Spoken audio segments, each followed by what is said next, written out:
नमस्कार. माधव मंथनमध्ये आपलं स्वागत आहे. मी माधव घांगुर्डे. विश्वास नांगरे पाटील हे पोलीस अधिकारी अलीकडेच एका हिंदू संमेलनामध्ये उपस्थित झाले. त्यांना त्या ठिकाणी प्रमुख पाहुणे म्हणून बोलावलं होतं. ते त्या ठिकाणी उपस्थित झाल्याबरोबर अनेकांना पोटशूळ उठला. विश्वास नांगरे पाटील हे सध्या लाचलुचपत प्रतिबंधक विभागामध्ये additional director general of police आहेत. ते या हिंदू संमेलनात पोचले.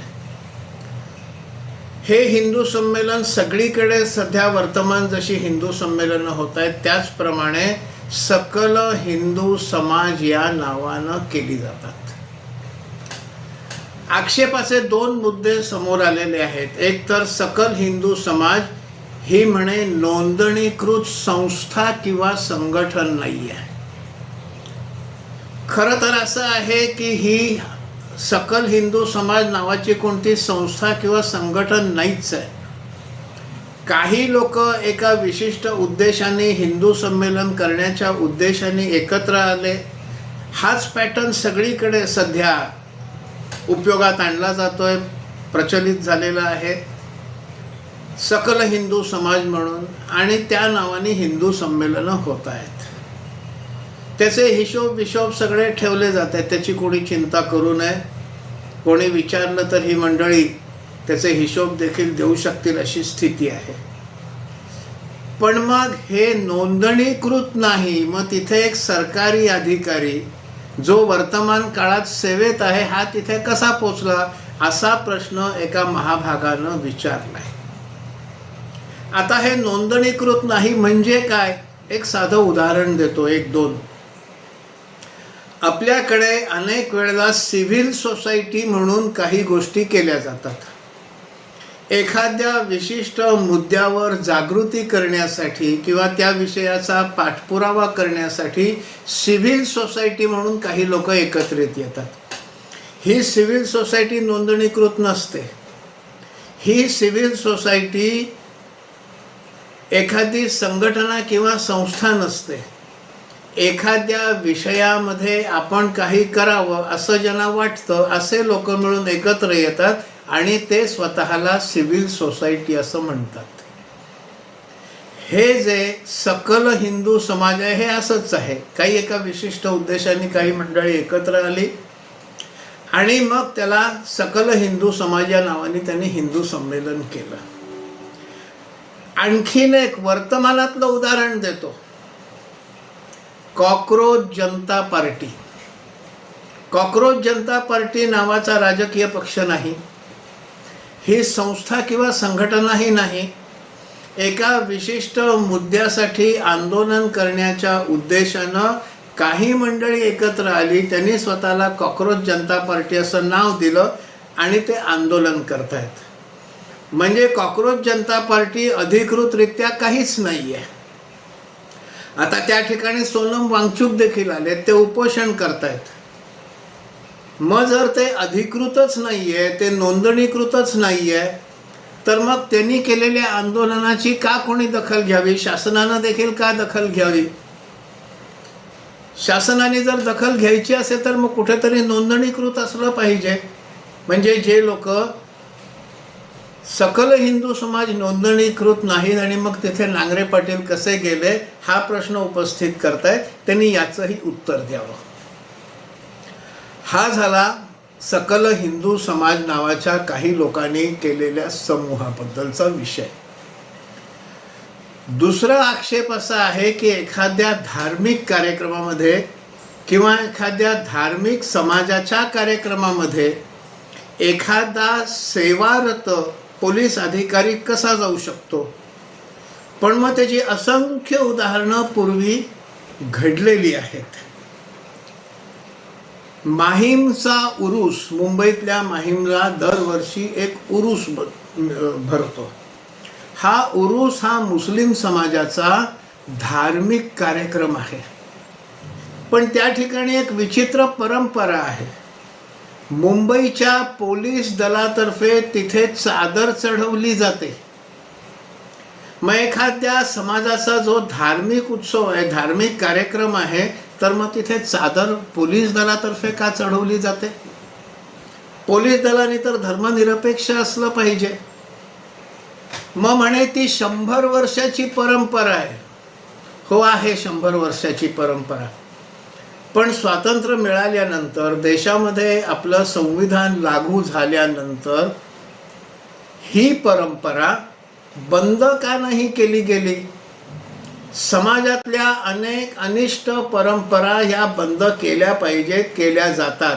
मग तशी ही देखील एखाद्या धार्मिक कार्यक्रमामध्ये पोलीस दलानं चादर तिथे अर्पण करणं ही परंपरा बरोबर नाही, ती बंद करायला पाहिजे होती.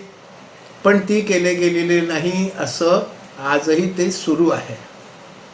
त्याच्यात आणखीन एक गमतीदार आणि ज्याची चिंता वाटावी असा विषय आहे. पोलीस दलामध्ये अशी धारणा आहे की तिथे चादर चढवली की गुंतागुंतीच्या ज्या केसेस असतात, ज्याचा छडा लागत नाही, गुन्हेगाराचा छडा लागत नाही, केस ही गुंतागुंतीची असते, या गुंतागुंतीच्या केसेस सोडवण्यासाठी ही चादर दिल्यामुळे पुरुषाची, त्या दर्ग्याची मदत मिळते. म्हणजे एकतर धार्मिक कार्यक्रमामध्ये पोलीस चादर घेऊन गेले आणि दर्ग्याला चादर दिल्यामुळे गुंतागुंतीची केस सुटायला मदत होते, ही अंधश्रद्धा देखील पोलीस का जोपासतात? मग याविषयी कोणाला का आक्षेप आजपर्यंत कोणी घेतला नाही? पोलीस दलातल्या लोकांनी गणवेशामध्ये इफ्तार पार्टीमध्ये सहभागी झाल्याच्या देखील अनेक घटना या घडलेल्या आहेत, घडत असतात. मग हे कसं काय चालतं? थोडं मागे जाऊ. राजीव गांधी हे 1984 साली देशाचे पंतप्रधान झाले. 1985 साली आपल्या देशामध्ये शहाबानू या मुस्लिम महिलेच्या पोटगीचा आणि तिच्या खर्चाचा, मासिक खर्चाचा विषय निघाला. कोर्टाने जो निर्णय दिला होता तो असा होता की तिच्या पतीनं, ज्यानं तिला घटस्फोट दिलाय, तलाक तलाक तलाक असं म्हणत, त्या पतीनं हिला मेंटेनन्स दिला पाहिजे. तो त्यांनी मेंटेनन्स द्यायचं बंद केलं. कोर्टाने त्या पतीच्या विरोधात निकाल दिला, शहाबानूच्या बाजूने निकाल दिला आणि यांनी नियमित मेंटेनन्स दिला पाहिजे असा निकाल कोर्टानं दिला. कारण सगळीकडे हीच पद्धत आहे. पण या लोकांनी मुस्लिमांमध्ये ही पद्धत नाही म्हणून आम्ही देणार नाही, अशी यांची भूमिका होती.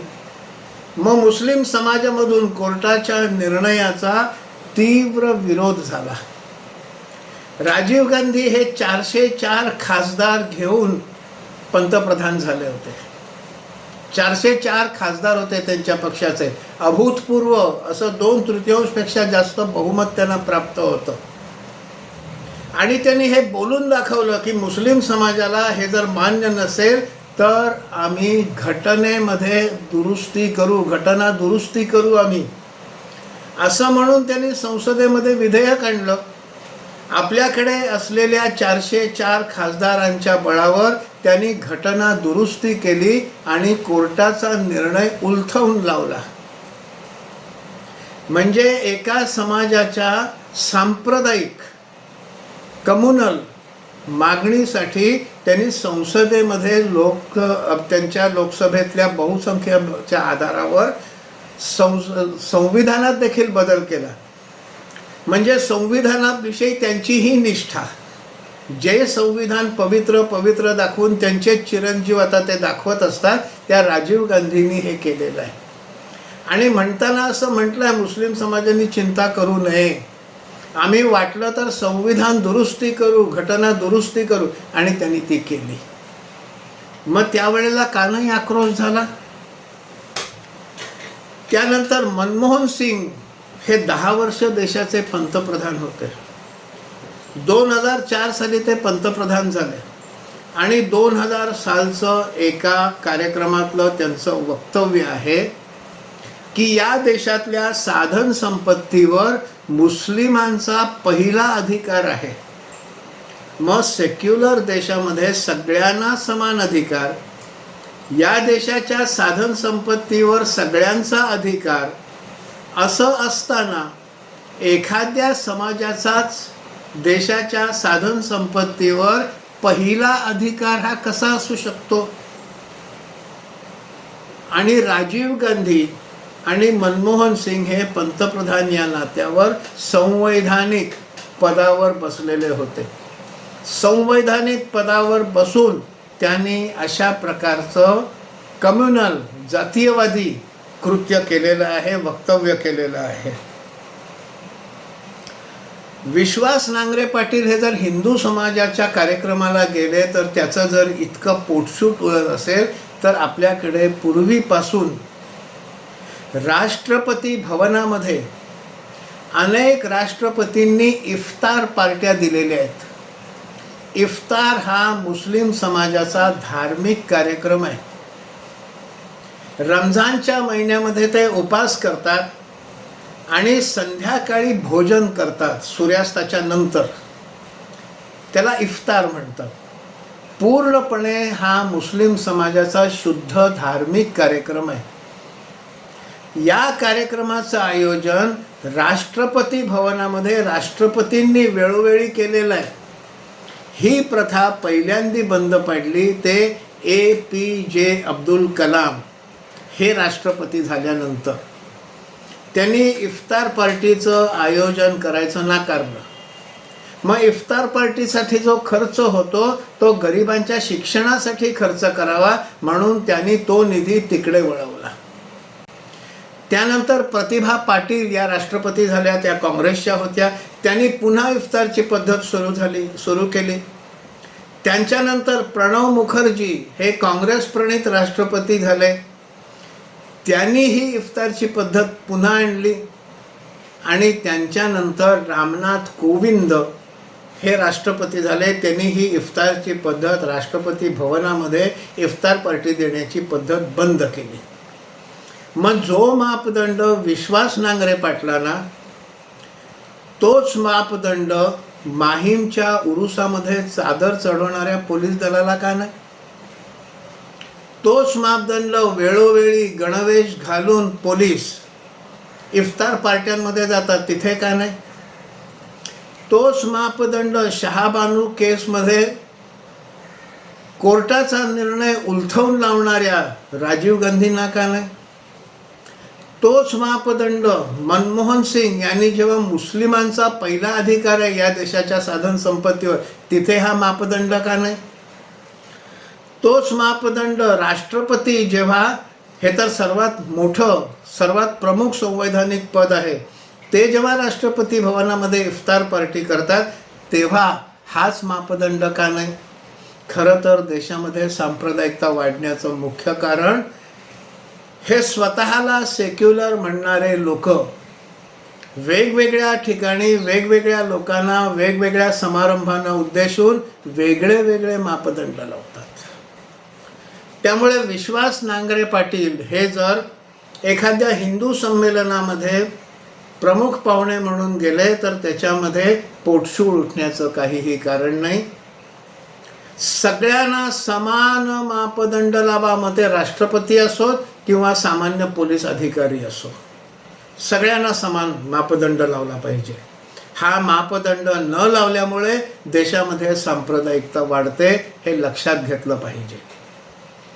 आणि जो मापदंड अधिकृत नोंदणीकृत संस्थांसाठी आहे तो सकल हिंदू समाजासाठी, तो